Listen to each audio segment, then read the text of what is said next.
Bonjour à tous. Bonjour Bonjour, Philippe. bonjour Nicolas, bonjour à tous. Alors nous avons le plaisir de vous retrouver aujourd'hui pour parler ensemble de la comptabilité. La comptabilité notariale, la comptabilité de l'étude, la comptabilité client, autant de thèmes qui effraient un petit peu les créateurs, qui effraient même les notaires, puisque je ne vous cache pas que ce n'était pas mon sujet favori au sein de l'étude, mais sur lesquels nous allons essayer d'apporter aujourd'hui un certain nombre de réponses afin de permettre à nos auditeurs et à nos internautes de mieux maîtriser ces aspects et de mieux comprendre les arcanes de cette comptabilité. Alors, la première chose que l'on va évoquer au cours de cette matinée et sur laquelle on va s'apesantir un petit peu, c'est le choix, c'est le logiciel de comptabilité que l'on doit avoir au sein de l'étude. Philippe, est-ce que finalement, je peux aller cet après-midi à la FNAC ou chez Darty et m'acheter un logiciel de comptabilité de manière à gérer mon étude? Est-ce que c'est possible? Non. Eh bien non, dans la mesure où nous sommes en présence d'une comptabilité euh, qui est excessivement normée, donc dès lors qu'une étude va ouvrir, il va falloir qu'elle soit équipée d'un logiciel de comptabilité agréé par les instances. Donc comment cet agrément se fait? Eh bien c'est assez simple, il y a un cahier des charges qui a été émis par les instances, qui a eu l'estampille de la chancellerie, et tous les 3 ans, vous avez un commissaire aux comptes qui regarde si le logiciel en question respecte bien le cahier des charges en question. Donc là-dessus, Donc ça veut dire que c'est un cahier des charges qui est lourd, voilà, très très lourd. n'importe quel logiciel de comptabilité que l'on achèterait dans un magasin spécialisé euh, ne pourrait Ne pas peut, fonctionner pour l'étude. en aucun En cas aucun ne peut cas. respecter le cahier des Ça, charges. c'est très important. Alors, dans ce cahier des charges, qu'est-ce que l'on a de si important et de si euh, contraignant quand même? Donc, tout d'abord, une part importante est donnée à la traçabilité des opérations.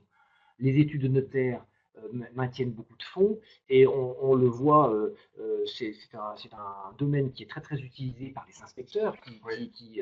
qui font leur inspection annuelle, voir comment les fonds, quel est le chemin des différents fonds. L'idée c'est de tracer absolument toutes les sommes et de remonter, je dirais, toutes les écritures. Donc C'est ça. la Ça, traçabilité est un peu plus importante, c'est c'est primordial. extrêmement important ce que vous dites, c'est-à-dire que si un euro rentre dans ma comptabilité ou sort de ma comptabilité, quoi que je fasse à partir du moment où j'ai rentré cet euro ou j'ai sorti cet euro, une trace sera Absolument. visible dans le logiciel de comptabilité, quand bien même cet euro est une erreur. On Absolument, verra apparaître cette absolument, erreur absolument, et absolument. la sécurité en votre qualité d'officier public, c'est justement que chaque euro soit tracé Absolument, de absolument. manière certaine. Donc traçabilité, premier point. Deuxième point, on a des incompatibilités entre certains comptes. Je prends l'exemple des comptes clients, hein, qui constituent la part importante de la comptabilité notariale. Ben, ces comptes clients ne peuvent pas être utilisés avec d'autres comptes. Un compte de charge, par exemple, ne peut pas avoir pour contrepartie un compte client. C'est ça. C'est interdit. D'accord. Donc ça, c'est vraiment primordial. Troisième point, le tableau de bord, Le tableau de bord. qu'on édite tous les Oui. jours. D'où il trouve son origine, ce tableau de bord? Eh bien, dans le cahier des charges de la profession. Il D'accord. est le même de partout, dans toutes les études. Dernier point, qui celui-ci est très contraignant, c'est la clôture journalière. Donc la clôture journalière, qu'est-ce qu'on entend par là? L'idée, c'est quoi? C'est qu'on demande aux études de n'avoir d'ouvert que 2 journées comptables. Simultanément. On peut en avoir une, on Oui. peut en avoir une deuxième, Oui. mais en fait, on ne pourra pas en avoir trois. C'est Je ça. m'explique, à savoir que je suis en comptabilité le lundi, je fais ma taxe, je fais mes reçus, je fais mes sorties de fonds, je Je passe paye mes mes fonds, mes factures. généraux et tout ce qui Voilà. suit. Je n'ai pas le temps de fermer mon lundi parce que j'attends encore un acte à Oui. taxer. Oui. Eh bien, le lendemain, le mardi, je vais pouvoir ouvrir mon mardi tout en n'ayant pas fermé mon lundi. Donc, ça, c'est possible. Très bien. Sauf que mon mardi, je ne vais pas pouvoir faire n'importe quoi. Je vais pouvoir passer que des écritures relatives au fonds client. C'est ça. D'accord. Des écritures que je qualifierais de basiques. Relatives à l'activité notariale. C'est ça. Absolument. Donc ça, c'est quand même une contrainte importante parce que si je reste en rade encore sur mon lundi pendant un jour de plus, Oui. eh bien et que j'ai envie d'ouvrir mon mercredi, Ça ne sera pas possible. ça ne sera pas possible. C'est ça. Et là, le logiciel m'empêchera d'ouvrir le mercredi tant que mon lundi ne sera pas clôturé. Absolument. Très bien. C'est Donc très clair. pourquoi? Parce que l'idée, l'objectif, c'est d'avoir au quotidien une représentation des fonds clients. Oui. Et si vous voulez, si vous avez 2, 3, 4, 5, 6, 7, 8 journées d'ouvertes, vous ne pourrez pas avoir la représentativité des fonds exacte. Bien sûr. Donc, trop d'opérations seraient en simultané et seraient incertaines ou non précises. Non seulement on vous demande de fermer des journées avant d'en réouvrir d'autres, mais les journées qui sont fermées ne peuvent plus être réouvertes. Oui. À savoir que je suis aujourd'hui le 20 juillet, si je veux faire une taxe en date du 15 juin, par exemple, le 15 juin n'est absolument pas accessible. Il est fermé, il est dans le marbre. Ok, très bien. Donc ça c'est important. Oui, c'est essentiel. C'est essentiel et donc ça oblige les notaires, qui soient créateurs ou non, à avoir une comptabilité à jour. Je suis aujourd'hui vendredi. L'idée, c'est que je sois à jour de comptabilité à hier.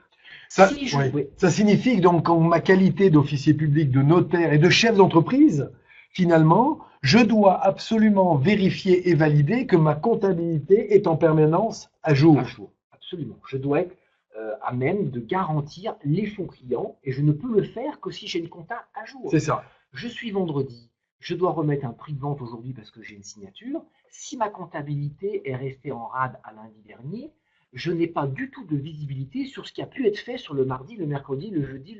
Y compris pour le compte sur lequel je vais être obligé de remettre mon prix de vente. Et c'est là justement où c'est celui-ci qui est le plus important. Et oui. Or, je n'aurai une situation qu'il y a 4 jours. C'est ça. Moi, ce qu'il me faut, c'est la journée, la situation à aujourd'hui, parce que je vais remettre des fonds à aujourd'hui. Tout à fait. Donc, d'où l'importance d'avoir une comptabilité à jour.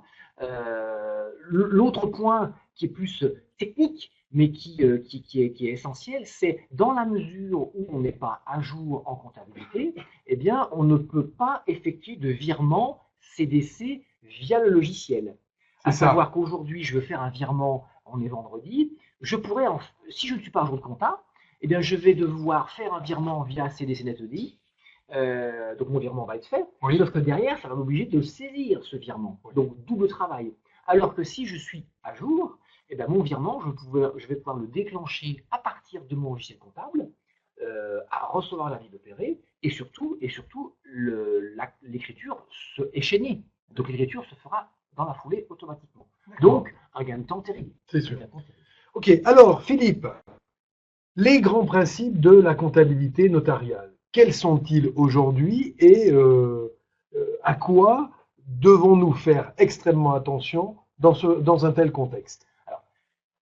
L'idée déjà d'une comptabilité, si on redescend un petit peu sous la définition. Qu'est-ce que c'est qu'une comptabilité déjà? Déjà, bon, on l'a libellé comme ceci sur nos écrans, un système d'organisation de données financières de l'entreprise. Donc en fait, voilà, on va mettre en musique un certain nombre d'éléments, de données qui vont tendre vers quoi? Vers l'édition de pièces comptables, de documents comptables. On va éditer demain un bilan, on va éditer un compte de résultat. Certes, ça, on va le faire une fois par an, donc c'est pas, ça n'a pas d'impact quotidien. Au quotidien. En revanche, on a dans le notariat un document comptable primordial qui est le tableau de bord. C'est ça. Et le tableau de bord, pour qu'on puisse l'avoir au quotidien, comment on va y arriver?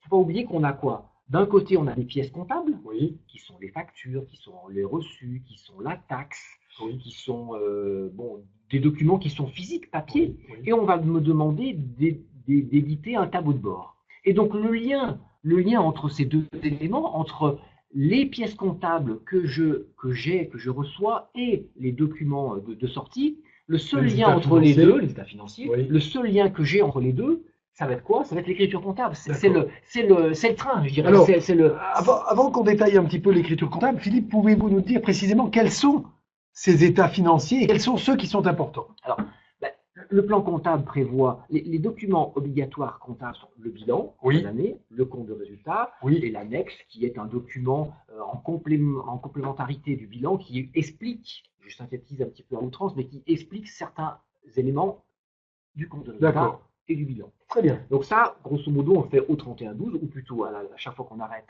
un exercice, dans le notariat au 31-12. Mais au niveau des documents, des états financiers obligatoires au niveau de la profession, c'est le tableau de bord que l'on édite tous les jours et la déclaration d'activité professionnelle que l'on produit au CSN le 15 janvier de chaque année. D'accord. Donc ça, sans écriture comptable, ces états-là ne peuvent pas être sortis. Donc, D'accord. est-ce que vous êtes en train de dire que l'élément essentiel finalement d'une comptabilité, c'est l'écriture comptable? Absolument. C'est ça? On a des pièces, on veut tendre vers des états comptables, donc au milieu, il faut qu'on prenne le chemin des écritures. Alors, qu'est-ce que c'est qu'une écriture maintenant, Philippe? Alors, une écriture, ça va être le reflet d'une pièce comptable. Donc, effectivement, une écriture basique. Une écriture basique, c'est un débit, un crédit, et pour le coup, ça doit systématiquement être équilibré. C'est le mécanisme dit de la partie double. Hein. J'ai un débit, un crédit. On va l'illustrer derrière. Oui. Mais ce que je veux dire par là, c'est que ces écritures, il ne faut pas s'en faire un monde, dans la mesure où le débit, le crédit, on va vite voir que c'est logique, on va prendre un exemple derrière. Les outils, les logiciels comptables, quels qu'ils soient, sont très très très intuitifs et vous ne pourrez pas faire une sortie de fonds à l'envers, vous ne pourrez pas valider une écriture non équilibrée. Donc là-dessus, on n'a pas de souci à se faire sur la philosophie de l'écriture comptable. Après, il faut quand même savoir ce que l'on fait. Oui. Alors, justement, sur le libellé de l'écriture comptable, est-ce qu'il y a des conseils qu'on pourrait donner à nos internautes? Est-ce qu'il faut avoir un vocabulaire extrêmement savant ou est-ce qu'il faut plutôt se rapprocher du concret, du factuel? Il faut trouver le concret. Effectivement, l'idée, c'est quoi? C'est que là, on va raisonner sur quelques écritures, on va prendre quelques exemples, mais il ne faut pas oublier que la compta notariale, une fois que nos créateurs ont trouvé un rythme de croisière, c'est un nombre d'écritures considérable. C'est considérable. Hein. On va avoir des grands livres qui vont être énormes comme ça.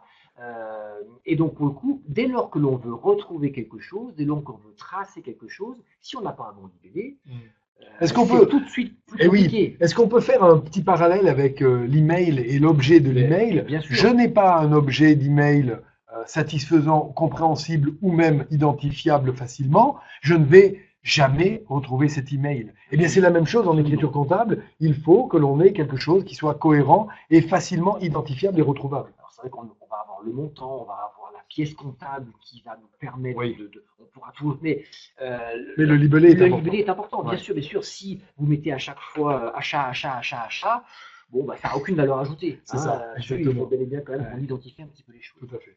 Alors, un mot donc sur le plan des comptes maintenant. Le plan de compte est important parce qu'on a dit qu'on voulait partir d'une pièce comptable pour aboutir ou pour aller plutôt sur un état financier, exemple type tableau de bord, et on nous demande de saisir une écriture comptable.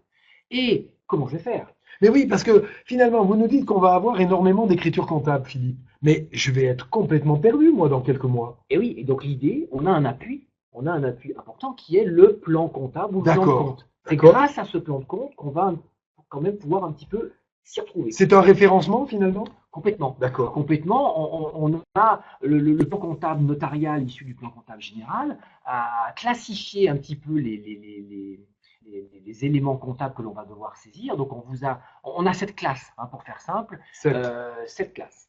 Donc les classes 1 et les classes 2, et les classes 3, on va les balayer tout de suite car si vous voulez, elles sont utilisées à la marge. D'accord. Ce que je veux dire par là, c'est que ce ne sont pas des comptes qui sont utilisés au quotidien. Oui. Exemple, si je prends l'exemple de la classe 2, c'est là où on va retrouver les investissements, les immobilisations, quand je vais acheter mon mobilier, quand je vais acheter mes ça au départ. Oui.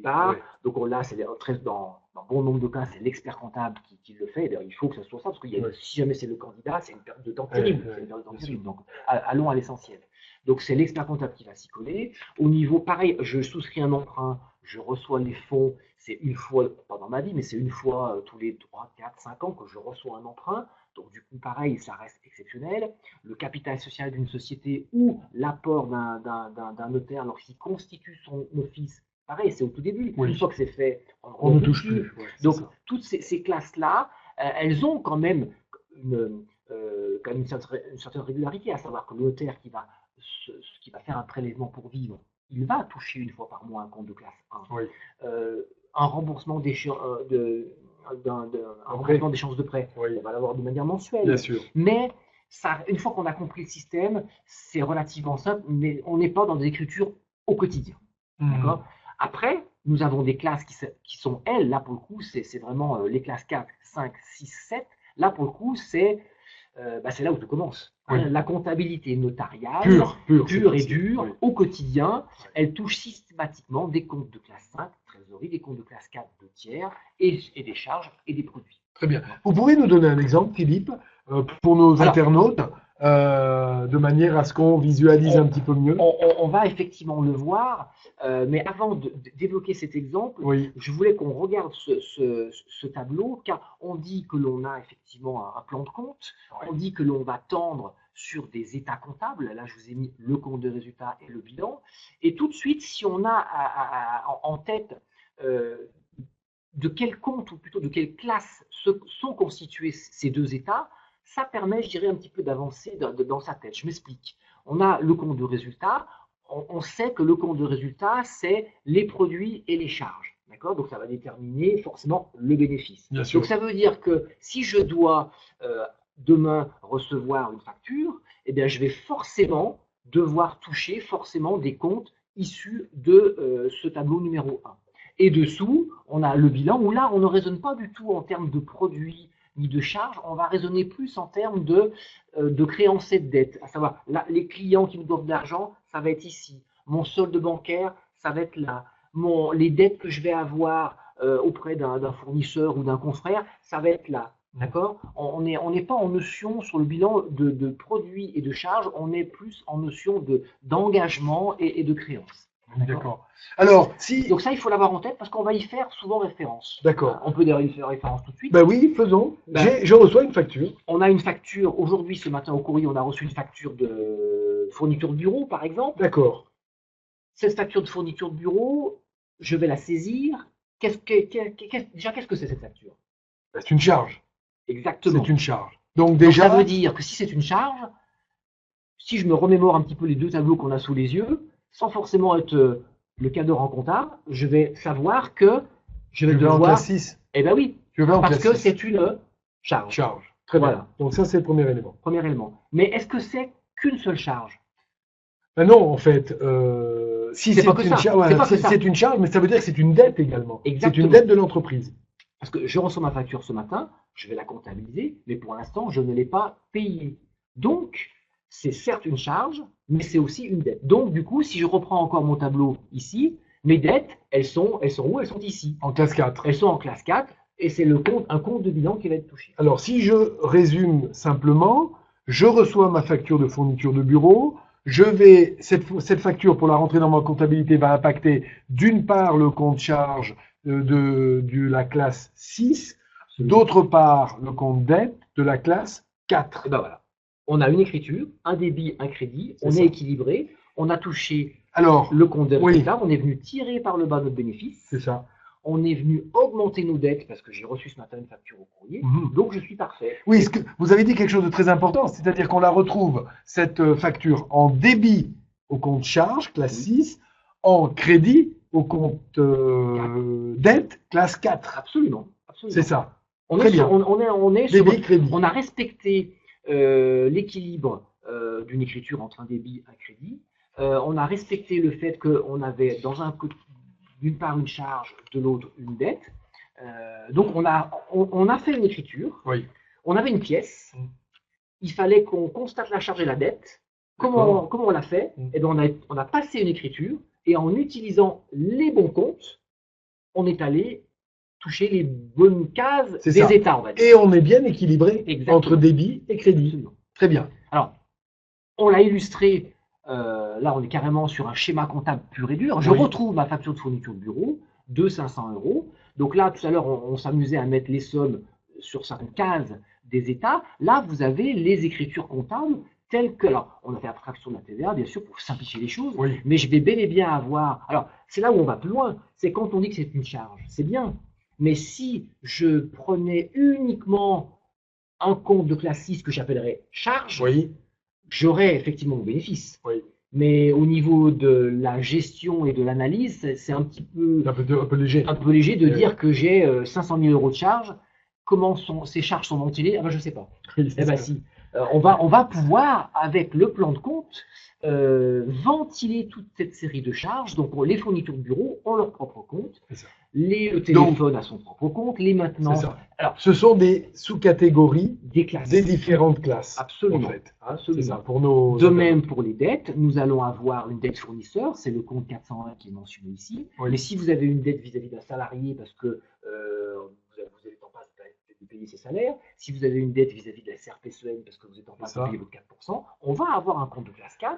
Il y aura une racine un petit peu différente, mais la philosophie sera la même, ça sera un compte de tiers et qui ira au même endroit au niveau du bilan. D'accord. Philippe, pour rassurer un peu nos internautes, est-ce qu'ils doivent apprendre par cœur l'ensemble des différentes catégories des classes que l'on va trouver en comptabilité? Les classes, on les a vues. Les principales, les 7, pas de souci, le réflexe va être pris. Très bien. Après, est-ce qu'il faut descendre d'un cran au niveau au début, inévitablement, à savoir que la première fois pour nos créateurs, quand je vais recevoir mes fournitures de bureau, quand je vais recevoir ma facture de Orange, quand je vais recevoir ma facture de maintenance, je vais aller à la pêche un petit peu au niveau du plan comptable pour voir quels sont les comptes qui ont été prévus et que je dois respecter. C'est ça. Mais finalement, ça va venir très vite. Ça. Ah bah, et l'habitude va être prise très rapidement. Mais bien sûr. Donc, pas de peur par rapport à ça. C'est quelque chose qui va être très fluide pour vous. Et alors après, c'est le candidat qui fixe un petit peu son curseur. Je prends l'exemple de la maintenance. Oui. Vous avez un compte qui est ouvert qui s'appelle maintenance, tout court. Après, il y a deux approches. C'est soit le créateur va vouloir ouvrir un compte de maintenance pour l'informatique, le copieur, l'alarme. Donc, ça va lui faire 3 comptes. Oui. Bon, pourquoi pas? Peut-être que dans un premier temps, il peut très bien garder un seul compte maintenance et mettre dans ce compte-là uniquement les 3 exemples que j'ai cités. Ça permet qu'au départ, je pense qu'il ne faut pas s'éparpiller sur les comptes. Il faut quand même rester serein parce que plus il y a de comptes, plus on est noyé, plus ça demande du pointage. À l'inverse, après, il faut trouver le juste milieu avec l'expert comptable parce que après, plus on a de volume, le fait de tout regrouper, pour les pointages, c'est compliqué. Mais au départ, la priorité, c'est d'affecter les sommes dans les bonnes rubriques. C'est ça. Alors justement, puisque l'on parle de rubriques, on vient de parler là de dettes qui concernent essentiellement l'étude. On est finalement quelque part sur la comptabilité office. Et pourtant, à l'étude, je vais recevoir des clients et je vais recevoir des fonds de la part de ces clients. Est-ce qu'il y a une comptabilité spécifique ou est-ce qu'on est dans la même comptabilité, Philippe? Effectivement, on peut avoir le sentiment que l'on a 2 comptabilités au sein de ce logiciel comptable. Pourquoi? Parce que, exemple, quand on disait tout à l'heure que mon mardi était ouvert alors que le lundi n'était pas fermé, j'ai le droit le mardi que de saisir uniquement une certaine catégorie d'écriture, celle qui sont relatives au compte client. Donc, je pourrais penser que j'ai, en guillemets, 2 SAS. Oui. Et en fait, pas du tout. J'ai bel et bien des opérations clients qui sont préalables ou consécutifs à un acte. Oui. J'ai bel et bien des opérations liées à la gestion de l'office. Donc ça, c'est ce qu'on a vu avec notre facture. Oui. Mais ça va être au créateur, au comptable, en utilisant le bon compte, c'est ce compte-là qui va lui permettre d'aller dans le bon panier. Ce que je veux dire, c'est qu'on ne va pas se dire, allez, ce matin, je fais ma comptabilité gestion office, donc j'ouvre le module gestion office. Non, c'est un seul logiciel et c'est la nature de l'opération et les comptes utilisés qui font que je vais à un moment donné les verser dans les bons paniers. D'accord. Donc ça c'est important. Alors, si on approfondit un petit peu, un petit exemple avec... Alors avec les comptes clients. Oui, avec les comptes clients cette fois-ci. Donc au niveau des comptes clients, alors là c'est pareil, pour ceux qui ont déjà touché du doigt la comptabilité avec la comptabilité commerciale, telle qu'on peut l'avoir dans les entreprises classiques, chez les artisans, les commerçants, on a une spécificité notariale, parce que pour l'instant, mon histoire de facture de fourniture de bureau, on n'a rien inventé. C'est ça. La facture de fourniture de bureau, que ce soit chez un boucher ou chez un artisan ou chez un notaire, elle va être comptabilisée de la même manière, ma charge, ma dette, et après mon paiement. Bon. Okay. Là, dès lors qu'on va rentrer dans la compta client, on va être sur quelque chose qui est vraiment spécifique. Alors ici, on vous a donné un exemple d'une provision sur frais. J'ai reçu ce matin 12 000 € au titre d'une provision sur frais. Donc, ce n'est pas une charge. Non. J'ai reçu de l'argent. Tout à fait. Est-ce que c'est un produit? Non. Bah non, non, c'est pas un produit. J'ai uniquement reçu. Ce n'est pas un produit. J'ai reçu uniquement de l'argent. D'accord? Est-ce que c'est une dette? Alors, oui et non, mon capitaine. C'est ça. Parce que, on va le voir, donc déjà, si on s'attache à la comptabilisation, j'ai reçu de l'argent, donc je vais venir toucher mon compte bancaire. Il était de 0, il va passer de 0 à 12 000. Oui. D'accord? Mais les 12 000 € que j'ai reçus, là j'ai pris l'exemple du client venteuse, effectivement, j'ai bel et bien une dette vis-à-vis de ce client. Parce que si demain l'affaire ne se fait pas, il va falloir que je restitue l'argent à ce client venteuse. Donc c'est bel et bien une dette. Oui. Sauf que quand je disais oui et non, pourquoi? Parce que quand on va regarder tout de suite, et on le voit là-dessous au niveau du tableau de bord, là je vous ai fait un embryon de tableau de bord avec ces fameux 12 000 € qui ont été encaissés, on s'aperçoit que en fait, on va le constater comme étant un actif négatif. Je m'explique. On a 12 000 € en banque, oui. C'est ce qu'on appelle l'encaisse réglementée au niveau du tableau de bord. Les 12 000 € appartiennent pas à l'étude, ils appartiennent au client. Alors là, vous êtes en train de me dire, Philippe, que je ne peux pas partir aux Bahamas avec ces 12 000 €. Le raccourci est brutal, mais il est vrai. C'est ça. Et oui. Et oui, je ne peux pas, par définition. Parce que j'ai 12 000 € en banque, sauf que, ce qui m'appartient réellement en tant que notaire, c'est 0.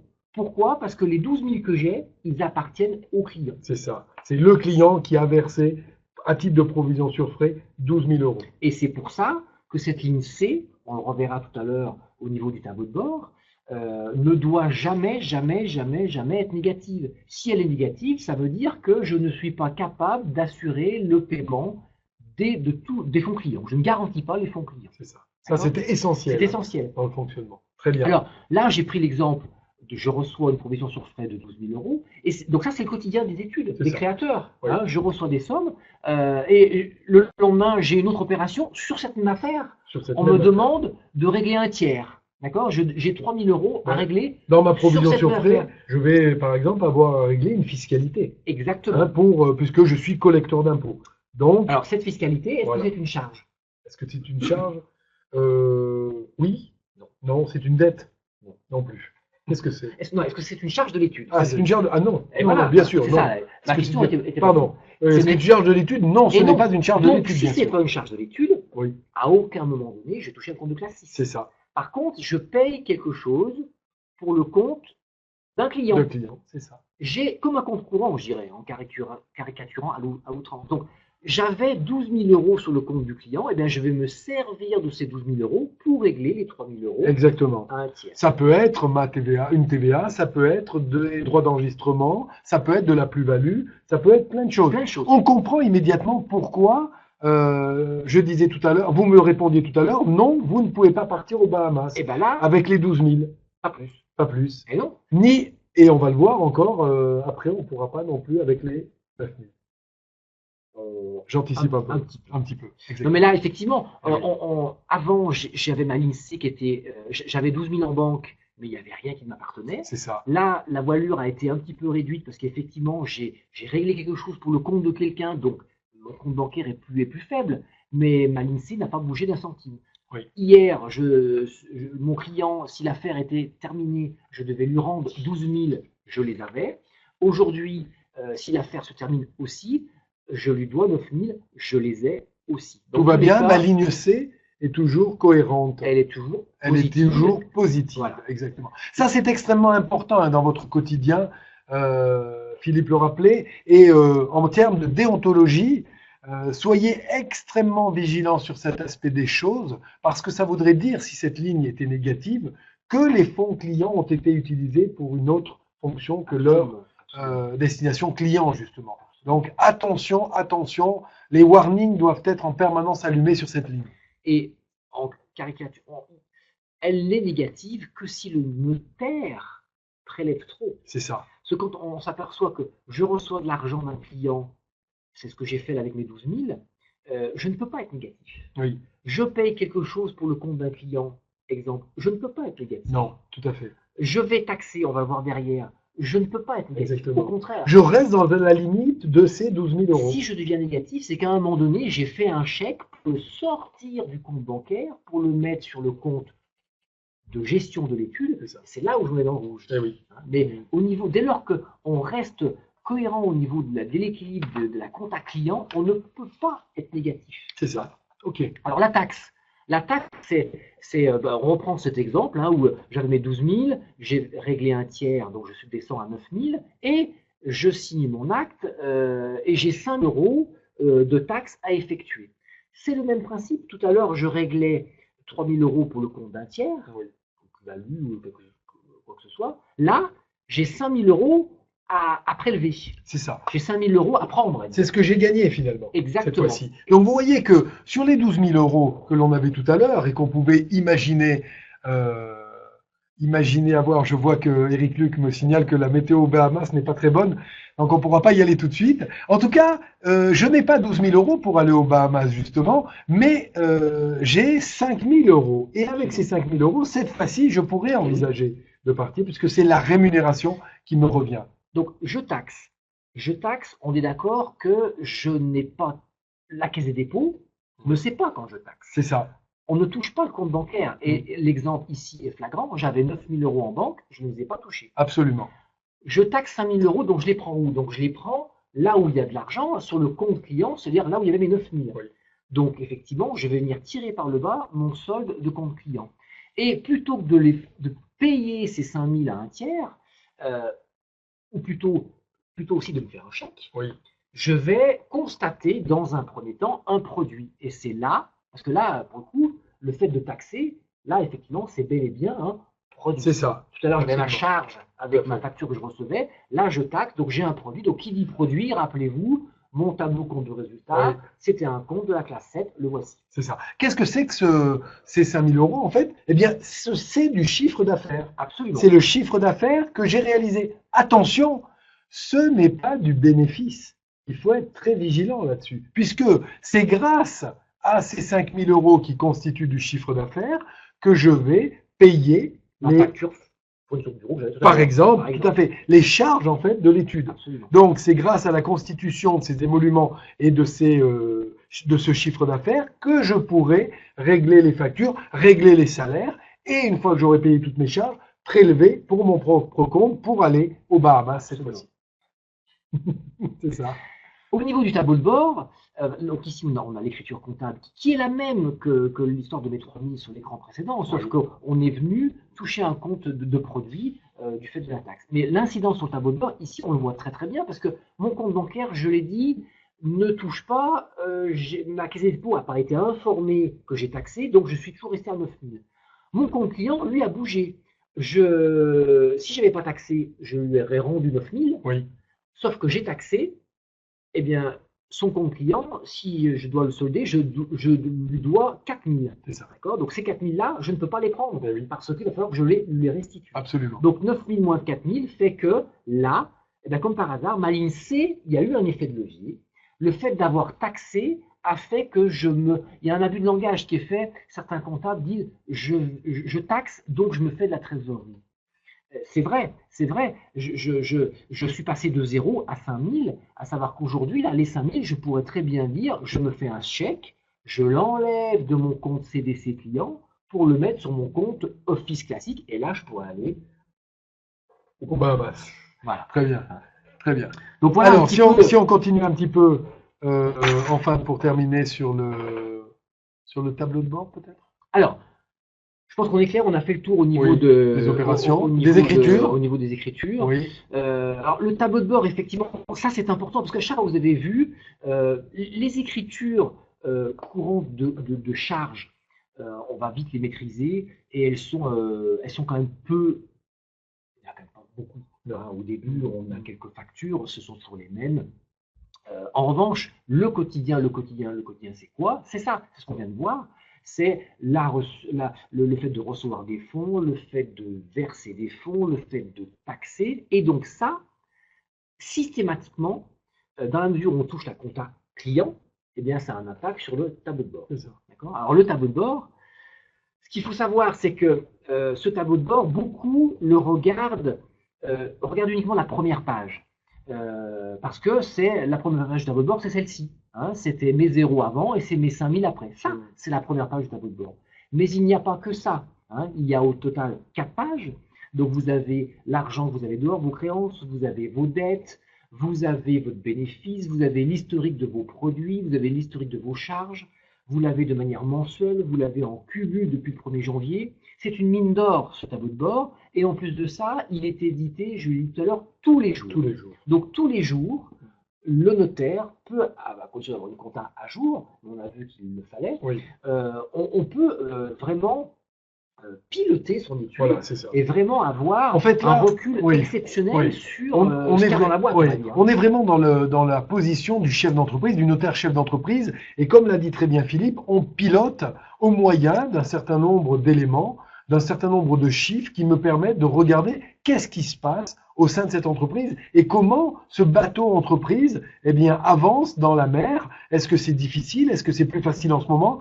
C'est ce tableau de bord qui va nous donner ces indications.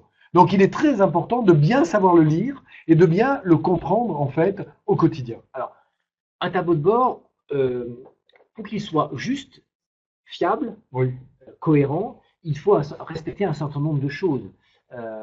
On en a listé ici 5.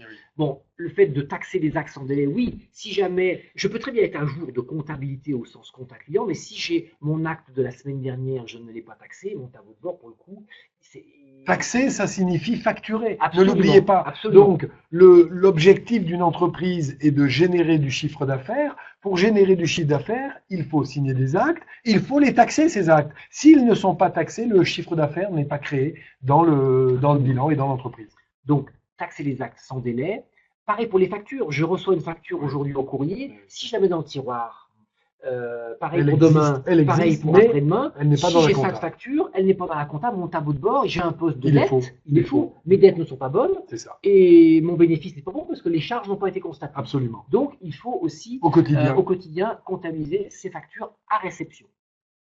L'enregistrement des moyens de paiement dès leur émission, donc là, aujourd'hui, avec les virements, c'est un peu moins vrai, mais rappelez-vous, à l'époque où on faisait des chèques, j'émettais un chèque, il fallait que je le comptabilise aussi. Aujourd'hui, on est quasi à 100% en virement. Et des rapprochements bancaires à jour, bien sûr. Alors, imaginez des prélèvements de prêts que vous ne comptabilisez. Un prélèvement qui est fait, si on ne fait pas attention, on ne comptabilise pas. C'est quand on va faire le rapprochement bancaire que l'on va voir, tiens, on m'a prélevé quelque chose.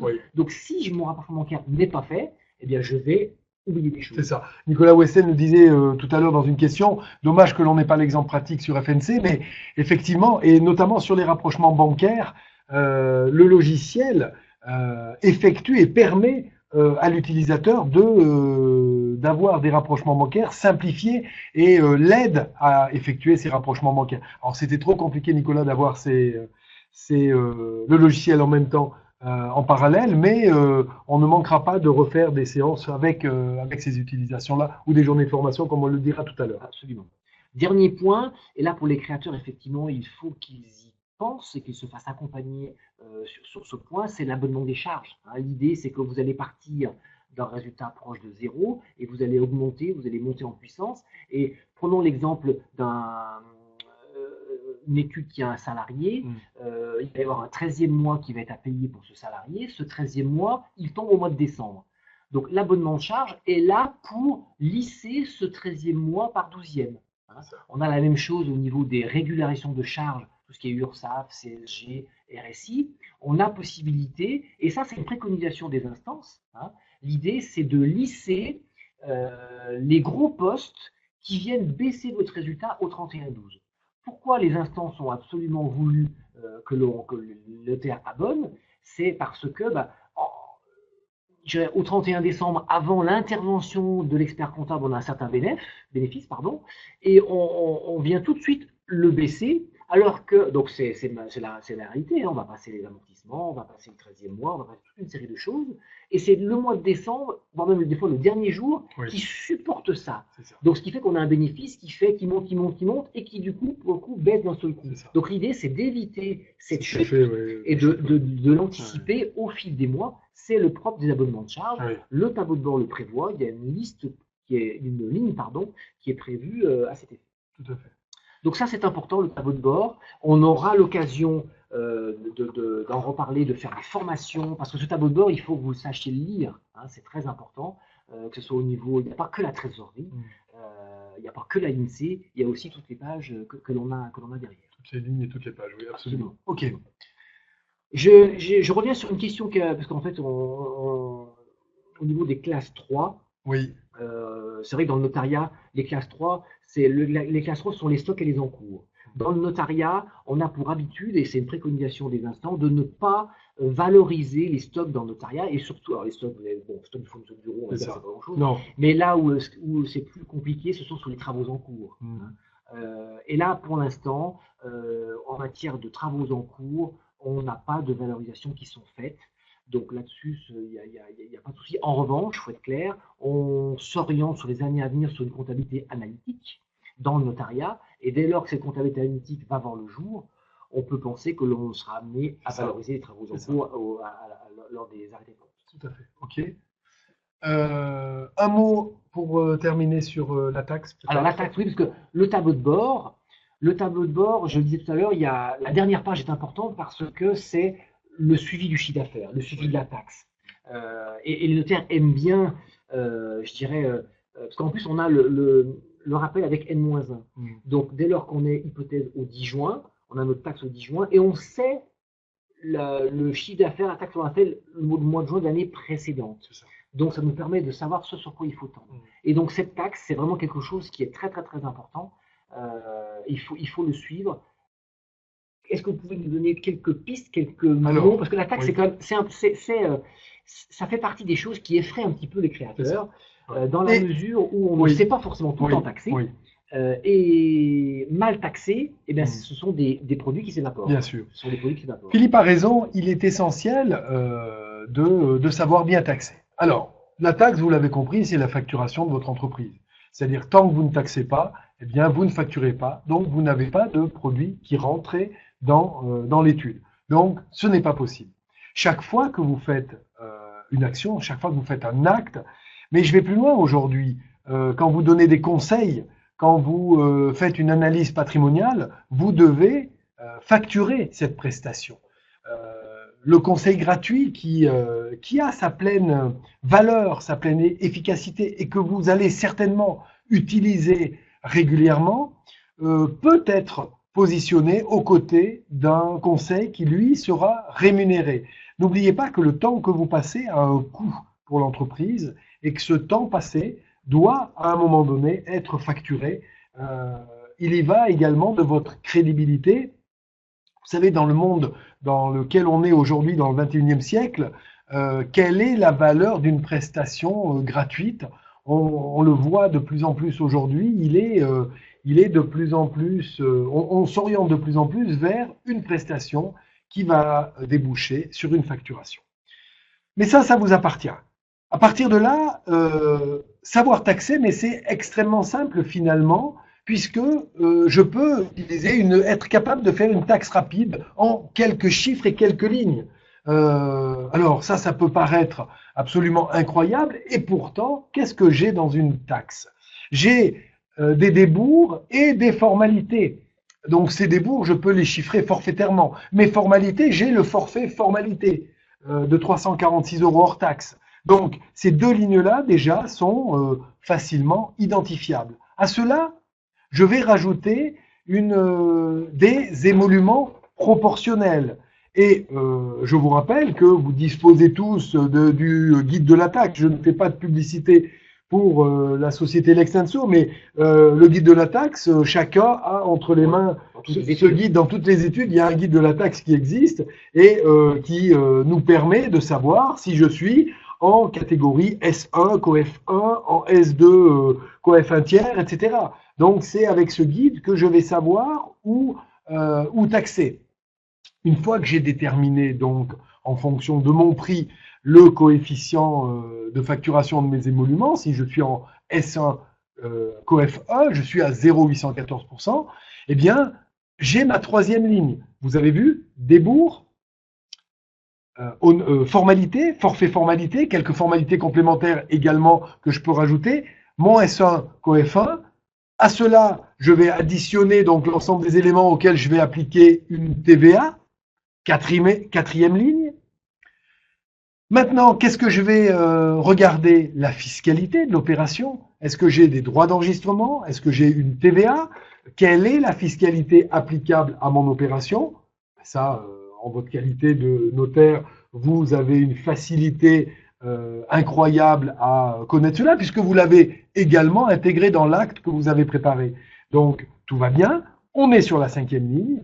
Je rajoute des états hypothécaires ou d'autres compléments, et j'ai mes 6 lignes qui me permettent de taxer mon opération de manière très simple. Alors, qu'est-ce qu'il me reste à faire? Il me reste à essayer d'arrondir un peu le résultat que j'ai obtenu en 6 lignes, et si je veux me rassurer un peu, aller sur un barème rapide et regarder si on est cohérent. Mais ça veut dire quoi, ce que je suis en train de vous expliquer? Ça veut dire qu'en sachant précisément identifier les 6 lignes dont on a parlé, vous êtes capable, sans aucun élément extérieur, avec une simple calculatrice, de taxer l'acte que vous avez devant vous. Et ça, c'est essentiel et c'est primordial.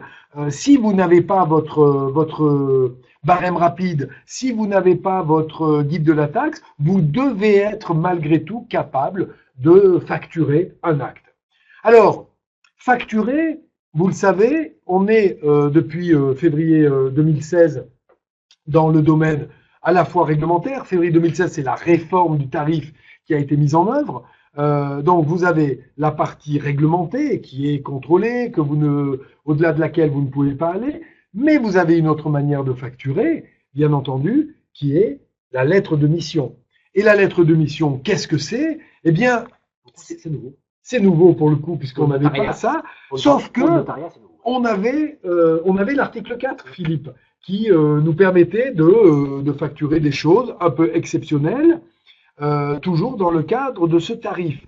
L'article 4, comme l'article 13, sont des articles qui ont disparu, puisque c'était l'article 4, l'article 13 du décret de 78, que le décret de 78 a été abrogé, et qu'aujourd'hui, on se retrouve dans le code de commerce. Donc, à partir de là, eh bien, lettre de mission. Mais qu'est-ce que ça veut dire, une lettre de mission? Ça veut dire simplement expliquer au client les raisons de son intervention et le montant de la facturation que je vais mettre en face de cette intervention. Tout va bien. C'est-à-dire qu'il n'y a aucun stress à avoir, encore une fois, de manière factuelle, avec des mots simples, on va expliquer dans une lettre de mission pourquoi on réclame tel et tel montant au notaire. Alors, dans quel domaine? C'est pas une habitude. Hein. C'est pas une habitude, mais dans quel domaine on va pouvoir appliquer ça? Eh bien, dans tous les domaines finalement. Je suis en matière de divorce, je suis en matière de succession. J'ai des missions particulières à exécuter dans ce contexte-là. Eh bien, je vais expliquer au client ce que je vais lui facturer et pourquoi je lui facture. Exemple. Dans une succession, je vais être amené à payer les factures de l'ensemble de la succession. Les clients me demandent de régler l'ensemble de ces factures. Eh bien, je peux très bien engager une lettre de mission et présenter une lettre de mission à mon client en lui expliquant que chaque fois que je paierai une facture, cela lui coûtera X euros hors taxe. Donc, tout va bien finalement. Vous voyez, il suffit simplement de détailler, d'expliquer et d'écrire le montant que l'on va facturer pour effectuer telle ou telle prestation. Donc, c'est vrai qu'on n'est pas habitué. C'est vrai que c'est pas dans la culture notariale, mais il est impératif que ça vienne dans la culture chef d'entreprise que vous devez avoir aujourd'hui. On l'a vu dans la comptabilité. Il faut prendre le virage dessus. Et surtout, N'ayez pas peur de cette facturation, c'est-à-dire que vous vous rendrez compte que le client, à partir du moment où on lui explique pourquoi l'on facture, à partir du moment où on lui explique quelle mission est en phase de cette facturation, il va parfaitement comprendre. Ce qu'il ne comprendra pas, c'est finalement c'était l'article 4 que l'on ne comprenait pas, puisque on disait 5 000 € article 4. Et on faisait signer quelque chose comme ça, sans aucune explication. Mais ça, c'est pas possible. Ça, c'est pas possible. Alors, Philippe, on a une question. Quid de la lettre de mission quand il y a une aide juridictionnelle? Alors, une aide juridictionnelle, ça veut dire qu'on est limité dans cette facturation. On est particulièrement limité. Mais maintenant, s'il y a une mission exceptionnelle et en dehors de l'aide juridictionnelle, peut-être que l'on pourra présenter une lettre de mission. Restez très prudent dans le cadre de l'aide juridictionnelle, puisque on est encadré et limité par justement cette aide juridictionnelle qui nous est imposée et au-delà de laquelle on ne peut pas aller. Maintenant, s'il y a une autre mission complémentaire ou externe à l'aide juridictionnelle qui a été mise en place, pourquoi ne pas avoir une lettre de mission? Mais beaucoup de prudence par rapport à ça. Très bien. Philippe? Autre question qui n'a rien à voir avec la taxe et la lettre de mission. Comment faire un rapprochement bancaire quand on a eu sa comptabilité après avoir commencé à payer des factures? Donc là, ça veut dire qu'on peut penser que le candidat ou la candidate a réglé des factures personnellement avant d'avoir eu sa compta et beaucoup même avant d'avoir ouvert son office. Donc là, il va falloir que l'étude lui rembourse les frais que vous aurez avancés. Et ce qui fait qu'on aura en comptabilité la charge, les investissements, avec en face le paiement, sauf que le paiement n'aura pas été fait à destination d'un fournisseur, il aura été fait en fonction du notaire à titre personnel. Donc ça, c'est la première hypothèse. Sinon, dans l'hypothèse où vous avez payé des choses avec le compte de l'étude alors que la comptabilité n'était encore pas en place, ça veut dire que, exemple, vous avez payé le 15 juin et votre logiciel, vous l'avez ouvert le 1er juillet, et c'est au 1er juillet que vous allez saisir une écriture antérieure. Alors, vous ne pourrez peut-être pas remonter au 15 juin parce que vous avez peut-être ouvert le logiciel au 1er juillet, mais c'est au 1er juillet que vous allez saisir votre écriture relative au 15 juin. Avec une date du 15 juin. Absolument. Enfin, avec une date du 1er juillet. Mais par contre, avec une date du 1er juillet. On est sur une petite spécificité de début d'activité. Donc là-dessus, et dans les deux cas, on est sur une sortie de fonds qui est faite au niveau de l'étude, donc au niveau du rapprochement bancaire, ça se fera sans aucune difficulté. Aucun problème. Okay. Voilà, je pense qu'on a. Alors, est-ce qu'on a fait le tour? On a un mot on a une question encore. Adrien nous fait signe. Non, l'aide juridictionnelle, c'est fait. En dessous. En dessous. Ah, pardon. Si oublie de taxation. Ah oui, d'accord. Alors, si oublie de taxation. Comment le faire? Et que la journée est clôturée. Comment le faire? Eh ben là, voilà, j'ai la fin. Alors, si vous avez refermé hier, réouvert aujourd'hui, et que vous n'avez pas saisi grand-chose aujourd'hui, vous pourriez, le cas échéant, redemander une sauvegarde, réouvrir hier et taxer votre acte. Mais là, pour le coup, dans mon exemple, à 24 heures près, il ne faut surtout pas s'embarquer là-dedans. L'acte que vous avez oublié de taxer hier, vous le taxez aujourd'hui. Il n'y a pas de. En expliquant, voilà. Que l'acte est daté d'hier. Voilà. Mais, on a la même problématique. On n'est plus en comptabilité là, mais on a la même problématique avec le répertoire. Si j'oublie un acte au répertoire, qu'est-ce que je fais? Là encore, on ne bidouille absolument rien, mais on stipule qu'on a commis une erreur et que l'on a l'acte qui est bien daté d'hier. Ça, c'est clair. Donc, ne cherchez pas les erreurs, en fait, que vous pouvez commettre dans ce contexte-là. Ne cherchez pas à les rattraper par des opérations qui, elles, pourraient être contestables. Finalement, on peut s'être trompé, tout le monde peut s'être trompé, et on le dit de manière ouverte, et on ne cherche surtout pas à bidouiller quoi que ce soit, mais on libelle en disant erreur, oubli, etc. La compta client, les créateurs, les candidats créateurs ou les créateurs, oui. on maîtrise. Vous avez l'habitude dans les études où vous étiez de voir des comptes clients, de voir qui sont créditeurs, de voir que quand on fait une sortie de fonds, bah, le compte diminue. Là-dessus, il y a pas de. Sur la compta client, je ne suis pas inquiet. C'est plus la comptabilité de l'office qui stresse. C'est ça. Alors qu'en fait, pour le coup, s'il y en a bien une où il n'y a pas de souci, c'est celle-ci. Parce que Oui. je reprends mon exemple tout à l'heure de facture de fourniture de bureau. On l'a passé en charge, on l'a passé en dette. Très bien. 15 jours après, on la règle. Et en fait, on se trompe. Plutôt que de venir annuler la dette, on vient repasser une charge. Ça arrive, ça.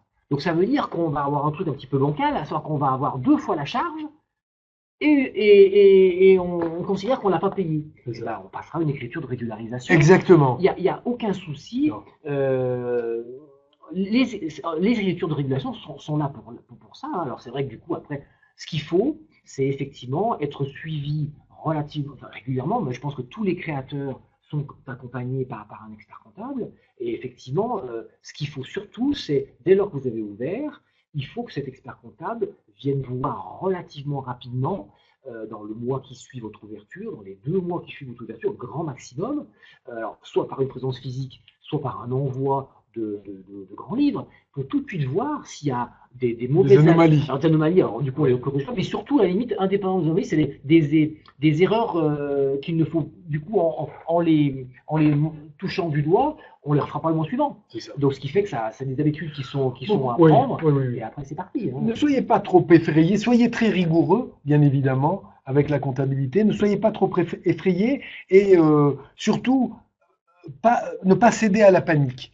C'est-à-dire que quand il y a une erreur de commise, ce n'est pas dramatique, hein, on ne commence pas à tout toucher, à tout bidouiller, on se rapproche d'un professionnel, on demande comment bien valider ça. S'il le faut, on passe un petit coup de fil à la chambre et les inspecteurs du conseil régional seront très heureux de pouvoir vous aider et vous épauler pour corriger cette stratégie. On arrive au bout de notre timing. Oui, je pense. Un mot peut-être sur les formations que l'on a lancées à la rentrée. Alors, on a essayé par ce webinaire effectivement de vous faire toucher du doigt la comptabilité. Alors, vous avez vu que c'est pas forcément évident de passer, d'expliquer les fondements d'une comptabilité à distance, mais on vous a fait quand même toucher du doigt un petit peu l'essentiel. À mon sens, c'est pas compliqué, mais je veux dire, il faut pas s'en faire une montagne. Je rejoins ce que Nicolas disait à l'instant. Donc, l'idée, c'est quand même d'aller plus loin avec vous. Et donc, ce que nous vous proposons, nous allons organiser fin septembre, début octobre, des journées de formation. Des journées complètes. Des journées, voilà, pour une journée en région. Hein, donc, on a une vingtaine de villes. Donc, vous allez pouvoir avoir une formation pas très loin de chez vous. Donc, les dates vous seront communiquées prochainement. Par email. Et là, l'idée sur ces journées, c'est, on va les faire je dirais pas pendant 2 temps, mais on va passer une bonne partie du temps de manière plus approfondie sur ce qu'on a évoqué, la manière de comptabiliser telle ou telle écriture, la manière de les corriger, les points de contrôle, pour que vous soyez un petit peu plus à l'aise avec le logiciel comptable. Hein, parce que l'idée, c'est ça, c'est que le logiciel comptable vous aide, mais là, le but de cette formation, c'est de vous préparer à l'utiliser. C'est vous qui devez avoir la main et la maîtrise du logiciel. Ce n'est pas le logiciel qui doit vous diriger. Alors, certes, il vous aide, mais si vous êtes en position dominante en amont, ça roule. Ça roule.